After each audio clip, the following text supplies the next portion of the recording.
Welcome. My name is Leonard. I'm a Science and Medicine Advisor with the American Heart Association, and I have the pleasure of being here with Dr. Dan Lackland, who is one of our really valued volunteers with the American Heart. Dr. Lackland is involved with several councils within the American Heart Association, the Stroke Council, the Hypertension Council, the Epi Council, and is also the president of the World Hypertension League. Welcome, Dan. And it's wonderful to be here and talk about hypertension, which is a major risk factor for us in the world. We really appreciate you being here. We understand that there's a big day coming up in May. Well, we do. The World Hypertension League historically has recognized World Hypertension Day.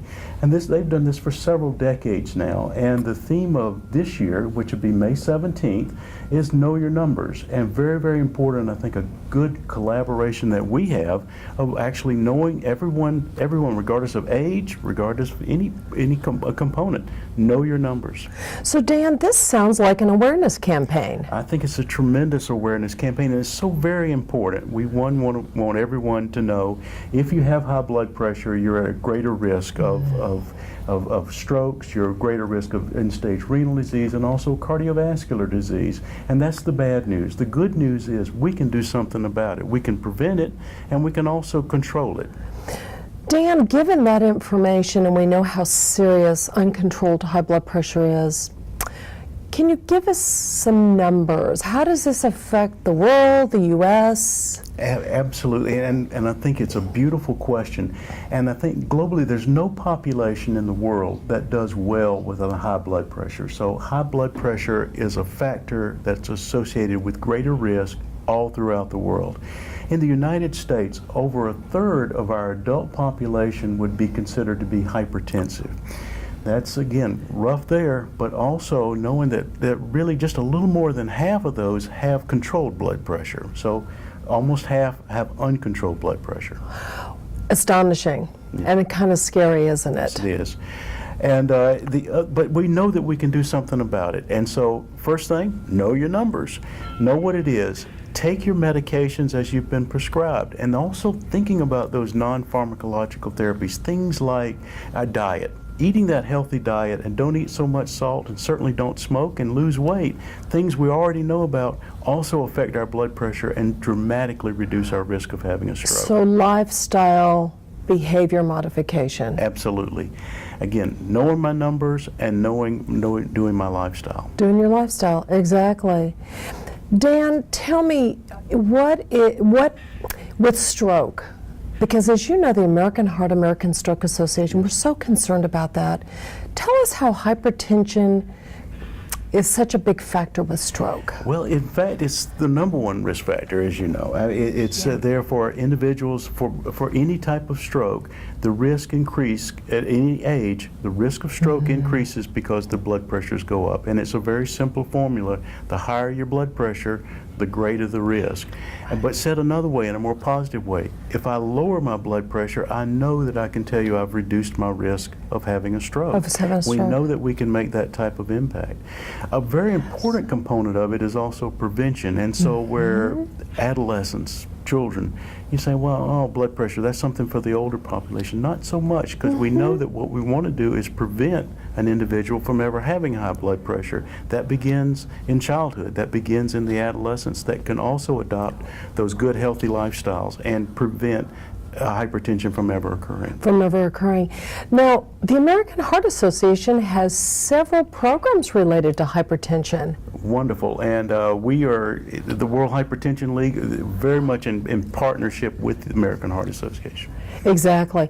I understand, and I've heard about check, change, and control. Yes, a wonderful program doing all the things that we're just describing. Know our blood pressure, monitor blood pressure, maybe home blood pressure, self-blood pressure monitoring. Do that, know the blood pressure. If my blood pressure is high, make sure I get with my healthcare provider and make sure I'm taking that medications that are being prescribed for me, being adherent to it, and also monitoring my blood pressure over time to make sure that I've got it down and also it stays down. Dan, tell me, this is always to me a striking, what I'm always concerned about. What race, ethnicity is at highest risk for hypertension, high blood pressure? Certainly in the United States, our African American population has a significantly greater risk, and they have a risk of the outcomes such as stroke, but also have the higher blood pressures. And so it's very important for the whole population, but particularly African Americans need to particularly be aware of the blood pressure. Do we have a sense worldwide then, if there's a race ethnic group worldwide that might have a little bit more of an issue with hypertension? You know, it's a great question, and what we do see globally, while in the United States we're excited to say stroke is the 5th leading cause of death in the United States, and we're excited about that. We've done something about it. In the world, stroke is the second leading, and in many countries, in many populations, it's the 1st. So the take-home message, every population has a bad risk of hypertension, but also we do see these greater risks in different segments of the population. I understand that the American Heart Association is going to have hypertension guidelines released this year. Do you have any comments about that? Just that we're very excited about this. As we've seen in the United States, the guidelines have influenced how we control blood pressures, and we've seen dramatic improvements, and blood pressures have come down in the United States, and that's been great. And we've controlled blood pressures by that combination of the healthcare providers along with the individuals with their blood pressure, knowing blood pressure is carrying through.